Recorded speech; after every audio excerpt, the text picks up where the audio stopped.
Happy Saturday morning everyone! Welcome again to Nov's Cooking. Ganinang buntag, nagluto na sab ko og ginataang punaw. While paadto ko sa market, nakita na ko si kuya nga na maligya na sab og punaw, so nagpalit ko og nakahangyo pagyud ko. Next stop kay sa mga lamas, so nag-share ko ni auntie nga nag-vlog ko ug nananghid ko mag-video og nagkatawa siya. Tadan! Nakapalit na ko, so pauli na ko sa amoa og gi-prepare na ko ang mga lamas. Gihugasan na sab na ko ang mga punaw. Naghagpat sab ko sa kamunggay. Of course, dili mawala ang mantika og asin. So nagpainit na sab ko gaha, gibutang na ko ang oil. Gigisa ang mga lamas sama sa bombay, ahos. Next kay ang atong luya. Of course, para na sab color atong kamatis. Sunod na kong gilunod ang main ingredient mao ang punaw. So sa atong sabaw, una na ko gilunod ang ikaduhang gata.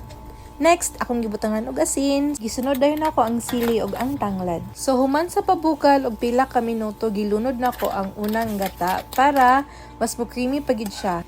So gisunod na dayon ako glunod pang last ang ato ang kalamonggay. So tadan, luto na siya. So mga na ba mi? Yes, mga na mi, mga na to everyone. Thank you for watching.